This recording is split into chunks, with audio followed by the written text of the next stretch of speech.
Damai sejahtera Allah yang melampaui segala akal, itulah yang memelihara hatimu di dalam Kristus Yesus Tuhan kita. Amin. Shalom.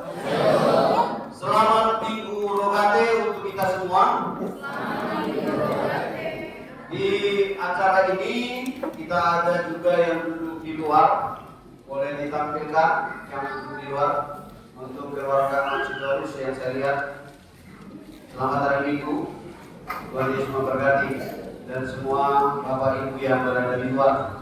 Selamat hari Minggu di Rogate. Mungkin juga yang di depan. Untuk anak-anak kami semua, Shalom. Selamat Minggu Rogate.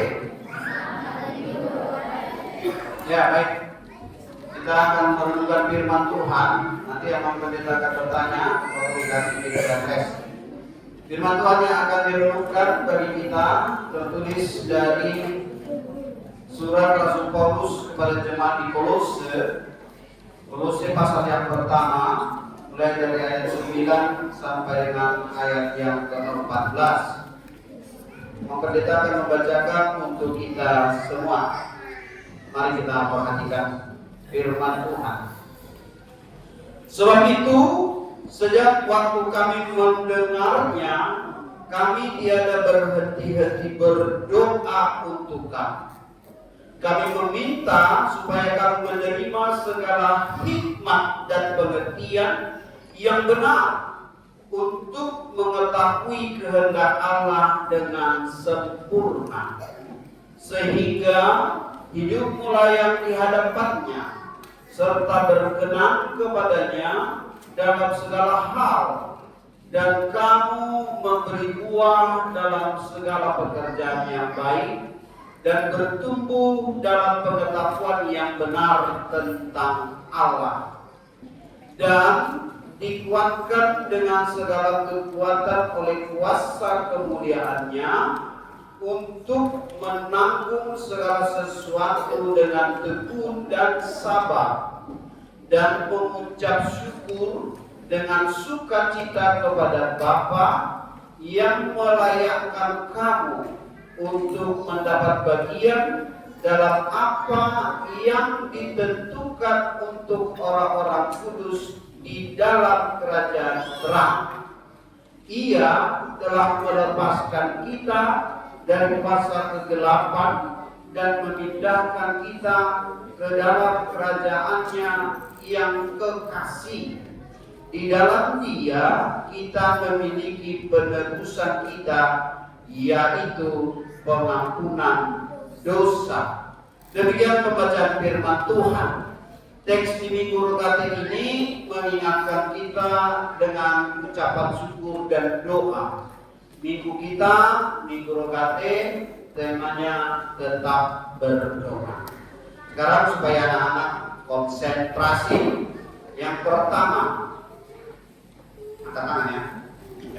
Kalau kita pendeta langsung kasih. Siapa yang datang ke gereja ini tadi di rumah sudah lebih dahulu berdoa? Sekarang.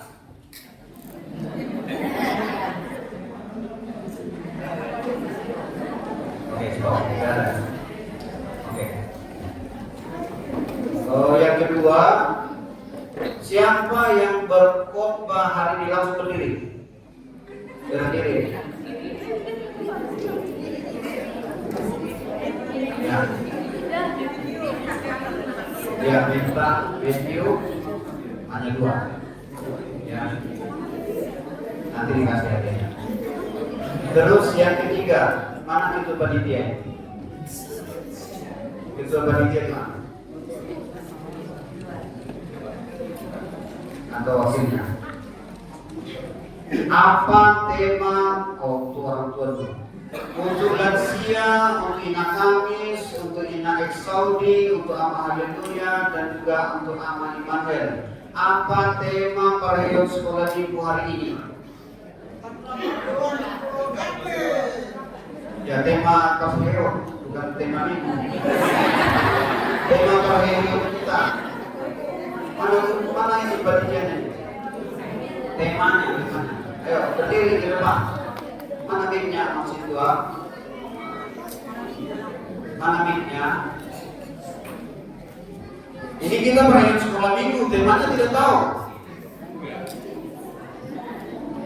Tema perayaan sekolah minggu. Oke. Semua kategorinya ada dari Exode ada. Ya kasih. Dicatat ya, siapa yang jawab. Tema perayaan sekolah minggu. Silakan dari sini. Siapa tadi? Yang angkat tangan siapa? Ya. Ya, Inang Nyonya Sinta Shopping. Satu lagi. Cikgu. Satu lagi. Guru sekolah minggu. Satu lagi.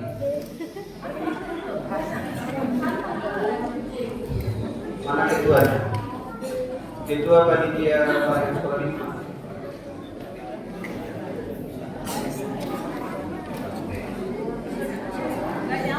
Bertumbuh dalam iman yang hidup dalam keluarga. Ya, bertumbuh dalam iman yang hidup dalam keluarga. Ya, terima kasih. Hadiahnya nanti kita ya. Terima kasih. Aman sebenarnya berharap panitia yang mengkoreksi, tapi karena panitia tadi saya benarkah panitia dari jawab. Oke, lanjut ya. Nah, sekarang kita langsung. Tema kita kalau dalam minggu ini tetaplah berdoa, ya. Di sini surat Rasul Paulus kepada jemaat di Kolose. Siapa yang sudah pernah ke Kolose? Paulus ya. Ya, lansia dapat hadiah satu ya. Nah, kalau saya tanya siapa yang pernah ke Tesalonika, pasti banyak, karena ada BPK Tesalonika. Ya, tapi kalau Kolose ya. Nah, surat ini dituliskan oleh Paulus, tapi luar biasanya karena apa? Karena surat ini ditulis dari penjara, ya. Dan ini adalah hasil perenungan dari seorang teman sahabat pelayan dari Paulus yang namanya Epafras.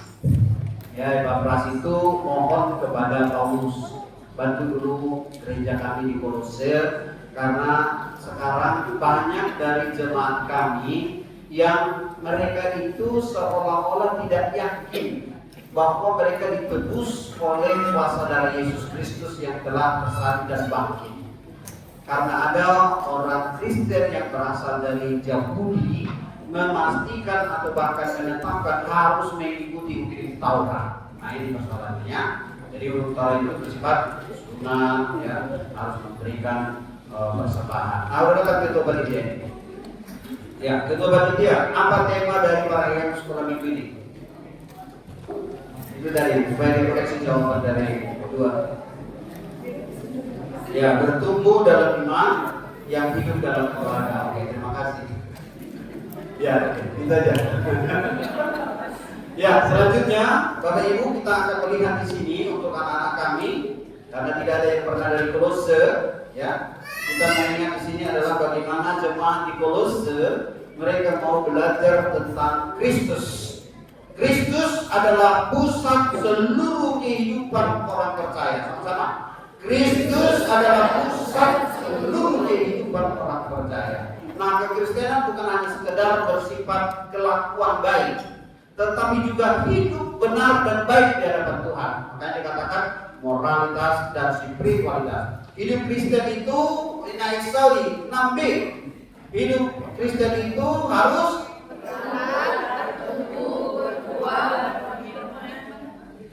bertransformasi dan menjadi berkat. ya 6B. Di sini 3B Mas ya. Kalau di sini dikatakan hidup Kristen itu harus berakar berbuah. Sementara kalau di Exodi itu sudah bertransformasi dan menjadi berkat dan berkomitmen. Ya, nanti semua yang Exodi dapat hadiah. Karena apa? Karena sudah masuk dalam tahap 6B. Kalau di sini masih 3B. Nah, sekarang apa yang mau dikatakan oleh Paulus kepada anak-anak kami yang Forum 3 ya? Coba, apa yang diminta oleh Paulus di minggu kita hari ini? Tetaplah berdoa. Ya. Apa tadi? Tetaplah berdoa. Karena apa? Karena doa itu adalah perintah Tuhan. Ya. Yang kedua, karena doa itu memampukan kita di bumi berhubungan dengan Allah di surga. Bahkan doa bisa membuat manusia yang tidak terhubung menjadi terhubung. Kalaupun anak-anak kami di sekolah, mama kita di rumah bisa berdoa mendoakan kita. Bahkan bisa berdoa dari tempat-tempat yang berbeda-beda, tetapi bersatu di dalam Tuhan. Inilah kuasa doa itu.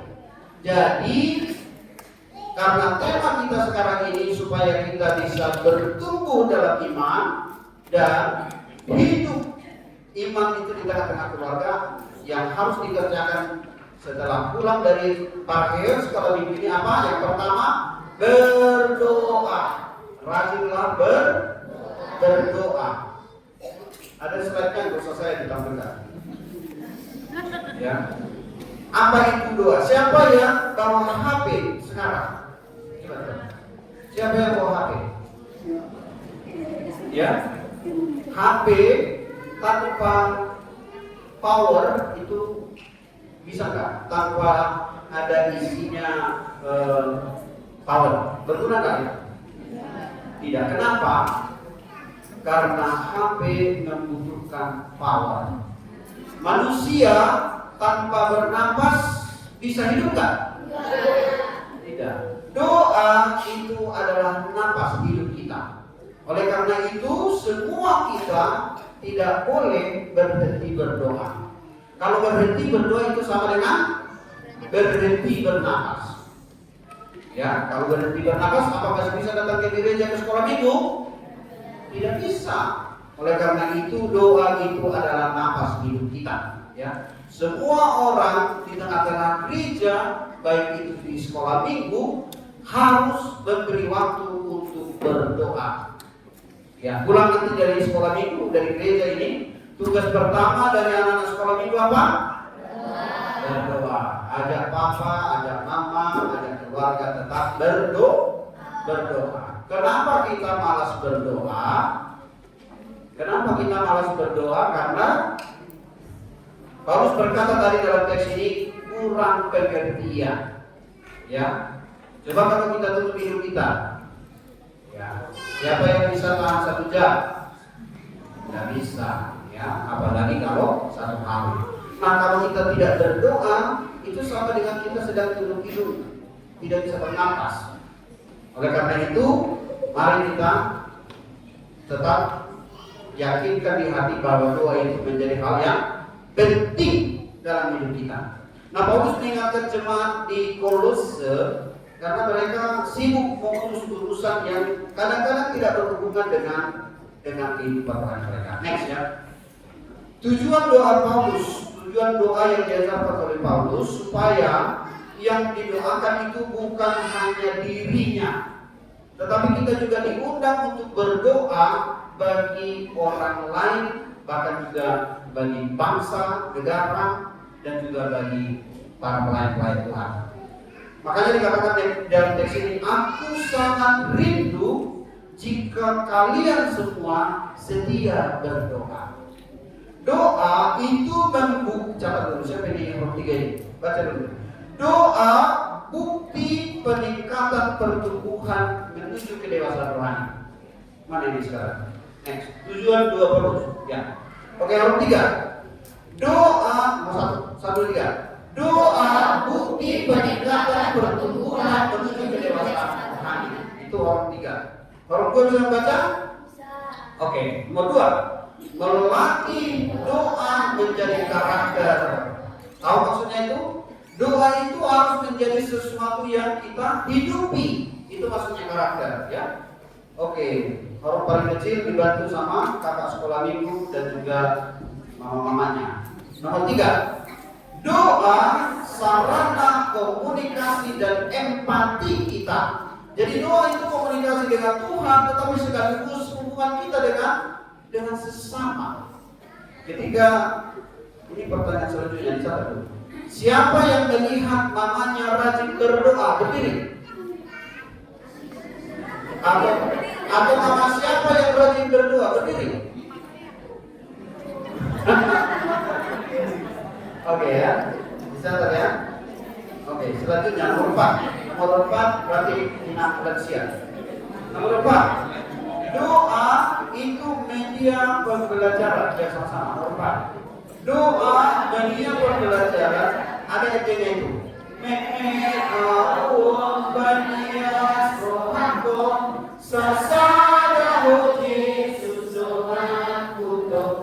Apa artinya? Bahwa melalui persekutuan doa sejak kecil, maka Tuhan sedang memelihara hidup kita. Itu ya. Bukan anak kami. Semua kita yang sudah dewasa sekarang pasti tahu lagi itu. Ya. Tapi kalau anak kita sekarang mungkin kurang tahu. Tapi kita semua pasti tahu. Sekarang semua jemaah nomor 5. Pengalaman nilai pentingnya doa sangat bergantung pada para guru sekolah minggu dan orang tua sekolah minggu. Betul. Jadi bagaimana melatih anak-anak kita ini mengerti tentang doa itu harus dikerjakan oleh orang tua. Ya. Paulus mengingatkan ya. Paulus mengingatkan jemaat di Kolose 1, dipenuhi pengetahuan itu adalah rencana Tuhan, ayat 9, supaya kamu menerima segala hikmat dan pengertian yang benar untuk mengetahui kehendak Tuhan dengan sempurna. Ternyata semua orang di dunia ini minta tolong sama Tuhan supaya Tuhan memberikan pengertian apa yang harus kita kerjakan di tengah-tengah hidup kita. Hidup kita ini terdiri dari tubuh, jiwa, dan roh. Bukan hanya butuh makan 3 kali sehari, tetapi juga butuh doa, nyanyian firman Tuhan. Oleh karena itu, Paulus mengingatkan kita melalui suratnya kepada jemaat di Kolose ini bahwa banyak sekali gangguan-gangguan dalam persekutuan kita, tetapi jangan berhenti untuk terus mengandalkan firman Tuhan. Sebab firman Tuhan dapat menerangi kegelapan dan pemahaman kita yang keliru. Inilah tantangan-tantangan yang dihadapi mereka karena ada orang-orang yang memahami pengertian yang salah dari yang Paulus ajarkan. Iman Kristen bukan anti intelektual, hal-hal yang bersifat pengetahuan, tetapi bukan mengandalkan ilmu dan pengetahuan. Itu semua adalah karunia sebagai bagian daripada buah pengetahuan yang bersumber dari Tuhan. Hikmat dan pengertian itulah yang menjadi bagian bagi orang yang percaya. Bahkan orang-orang dulu tidak sekolah pun bisa berdoa. Ya, kenapa? Apakah setelah sekolah baru kita pintar berdoa? Tidak. Ya, tanpa harus sekolah pun orang-orang dulu mereka setia berdoa, bahkan menjadikan doa menjadi sumber kekuatan dalam iman mereka. Karena apa? Karena doa bukan masalah pengetahuan. Doa itu bagaimana kita menyerahkan hati kita dan percaya akan kuasa dan pertolongan Tuhan. Doa itu adalah perintah Tuhan. Doa itu adalah kuasa yang Tuhan berikan sehingga kita bisa berhubungan dengan surga melalui doa. Bahkan kita juga bisa saling menolong melalui doa kepada sesama kita. Ibaratkan HP kita itu, kalau HP kita punya sangat mahal pun, kalau tidak diisi dengan pulsa atau tidak diisi dengan power, maka HP itu tidak berguna. Seperti itulah sebenarnya hidup kita. Jika kita tidak diisi oleh kehendak Tuhan, hidup kita akan menjadi sia-sia. Ya, sekalipun kita bekerja untuk dunia ini, tetapi sesungguhnya di hadapan Tuhan kita tidak berguna. Anak-anak kami orang 1, orang 2, orang 3, yang nomor 2 ya. Bagaimana kita supaya memiliki hidup yang layak kepada Tuhan? Bisa masih dibaca orang 1, 2, dan 3. Hidup yang layak 10. Sehingga hidupmu layak di hadapannya. Bagaimana caranya? Ciri orang yang berkenan kepada Tuhan adalah berbuah, berakar, bertumbuh, dan berbuah. Mereka mau bertransformasi. HKBP sekarang mengajak kita bertransformasi. Biarlah buah iman kita itu terlihat di tengah-tengah keluarga. Salah satu program dari para Yeon Ama akan berkomitmen membuat doa di tengah-tengah keluarga. Ini penting, ya, supaya kita buktikan bahwa keluarga-keluarga di tengah-tengah gereja atau BPD Soketare adalah keluarga-keluarga yang berdoa. Di Bidu Kantate kita telah diingatkan bahwa HKBP, The Singing Church, HKBP adalah gereja yang bernyanyi. Nah sekarang HKBP adalah gereja yang berdoa. Kita ingat bagaimana Yesus sebelum disalib, lebih dahulu mengajak murid-muridnya untuk berdoa. Bahkan ketika mereka sedang melayani, selalu Tuhan Yesus ingatkan harus diawali dengan doa. Jadi kalau mau datang ke gereja, berdoa dulu di rumah, ya. Sampai di gereja berdoa, jangan langsung main bola, ya. Berdoa, baru setelah itu belajar sama sekolah minggu, baru kemudian kita bisa beraktivitas yang lain. Bapak Ibu saudara yang terkasih, sudah berjuang anak-anak kita ini. Beberapa waktu yang lalu, hari Minggu kemarin, kami diminta untuk menilai, ya, dan hasil karya mereka, perlombaan komik ada di papan di luar. Saya sudah kasih ke multimedia sudah ditampilkan. Sekarang saya mau bertanya untuk orang tua, ya, anaknya yang membuat komik tentang Daud, boleh katakan? Satu, jangan malu. Satu di belakang, 2, 3, 4, 5 anak. Sudah banyak. Ya, terima kasih untuk terjun. Ya. Saya jujur berkata, yang diberikan guru sekolah minggu itu adalah lemparan kosong. Tetapi lihat anak-anak kita di papan tulis itu, dia bisa menggambar, tapi gambarnya bukan gambar pemandangan, gambar dialog. Bagaimana Daud berhadapan dengan Goliat, lalu dia berkata, aku datang mengataskan nama Tuhan. Lalu dia gambar lagi bagaimana Daud mengumbar batu itu, lalu kemudian kena ke Goliat dan Goliat terjatuh. Itu bukan pekerjaan yang mudah menurut saya. Ada sampai 10 kotak, bahkan lebih dari 10 kotak menggambar, tetapi ceritanya nyambung. Bapak Ibu, ini perlu diapresiasi menurut saya. Terima kasih untuk guru sekolah minggu karena panitia langsung dilaminati dan ditempel di papan. Harapan kita itu dihias, ditaruh di rumah, ya. Untuk orang tua yang membantu anak-anaknya untuk menggambar, itu salah satu prestasi, ya, prestasi. Jadi dalam hal ini kita telah dipimpin Tuhan, memiliki hikmat dan pengertian untuk menolong anak-anak kita mengenal Yesus melalui firman Tuhan. Itu penting, ya. Oke, nah dalam hal itulah dinyatakan bagaimana kita belajar untuk mendoakan anak-anak kita dan anak-anak kita menjadi orang-orang yang setia berdoa. Selanjutnya nomor 3, bagaimana kita membangun rumah doa. Rumah doa, kita mohon dikuatkan dalam kuasa Allah.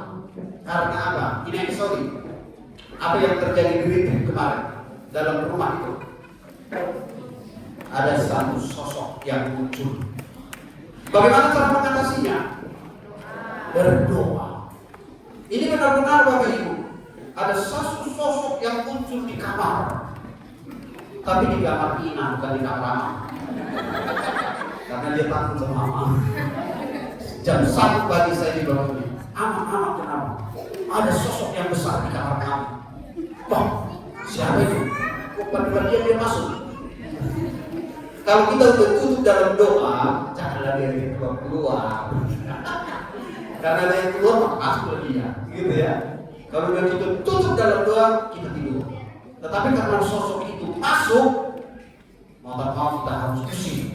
Kalau enggak, semua ibu-ibu tidak bisa tidur. Yang ada kamarnya dikosongkan karena takut. Tapi ingat, inilah mikrogate. Kuasa doa itu bisa menembus dan menjangkau di mana kita terbatas. Itulah kuasa Allah. Ya. Ayat 11. Dan kekuatan dengan segala dan dikuatkan dengan segala kekuatan dari Kristus, bukan untuk diri sendiri, tetapi karena percaya. Ketergantungan kita kepada Tuhan itulah yang membuat semua roh di dunia ini tunduk. Sebagaimana Yesus berjumpa dengan legion. Kita tahu legion? Bagaimana Yesus berjumpa dengan roh yang ada di Gerasa? Gerasa. Berapa ribu roh yang hinggap pada satu orang? 2.000. Berapa banyak binatang yang harus korban? Angkat Bapak Ibu untuk menebus satu orang itu hampir 2.000 lebih pinang. Kalau kita ada bikin nama di sini, baptis mungkin baru setengah pinang, nggak sampai satu ya. Tapi kalau yang itu dirasa 2.000 harus selesai demi menyelamatkan satu orang. Saya mengatakan melalui firman ini, Paulus mengingatkan jemaat di Kolose bahwa doa itu memiliki kuasa dan melampaui kemampuan kita. Nah, kalau kita mau memiliki kuasa itu, rajinlah berdoa. Di warta kita telah diterbitkan doa Marturia. Untuk inang Marturia yang bertugas 2 Marturia lansia. Ini juga kalau lansia ini, karena lansia menjadi tiang doa di gereja itu. Roma ini nanti. Sampai saya bisa tahu. Kalau udah terus. Ini kesempatan besar bagi kita, karena gereja ini membuka pelayanan doa. Mari kita lihat seluruh HKBP. Apakah HKBP seluruhnya membuat pelayanan ini menjadi topik utama dalam gereja? Kalau ini dibuat, pasti akan banyak pertumbuhan dan perkembangan di dalam gereja ini. Oleh karena itu, doa harus dengan tekun. Orang 3, doa harus dengan tekun. Mana lebih bagus? Berdoa selama 1 hari, tapi 1 hari dalam setahun, atau berdoa setiap waktu, setiap hari, bisa juga 24 jam atau bahkan 10 jam, tetapi setiap hari sampai setahun. Mana yang lebih baik? Iya, sebentar tapi sering, ya, daripada lama tapi hanya setahun sekali. Tuhan tidak bertanya berapa banyak kau berdoa, tidak, tapi Tuhan ingin memberkati kita ketika kita sedang berdoa. Jadi doa itu dibuka oleh Tuhan untuk kita supaya berkat surgawi ditaruhkan kepada kita, supaya kita bisa mengalami kuasa Allah. Next story sudah merasakan itu. Pasti next story tidak akan pernah lagi yang tidak akan berdoa di rumah. Pasti. Karena sudah bisa merasakan kuasa itu. Mari kita semua juga bisa merasakan kuasa Allah yang nyata di dalam hidup kita. Nah, kalau kita berdoa bukan hanya tentang dunia, kita bisa masuk dalam kerajaan Allah, kerajaan surga. Ayat 13 sampai 14, kita bisa mengalami suatu hal yang baru. Ia telah melepaskan kita dari kuasa gelap dan memindahkan kita kepada kerajaan anaknya. Inilah kuasa surgawi. Bayangkan Bapak Ibu, hampir di semua gereja dulunya itu ada dekat kuburan. Masih ada sekarang, di akan misalnya Barat. Kalau kita mau masuk ke gereja, kuburan. Kita bayangkan dulu Ina Kamis, pulang jam 8, jam 9, melewati kuburan. Kira-kira apa yang dilakukan Ibu Kamis melewati kuburan setelah po bernyanyi? Itu artinya apa? Ketika kita bernyanyi, berdoa, baca firman, maka kita akan mengalami hadirat Tuhan.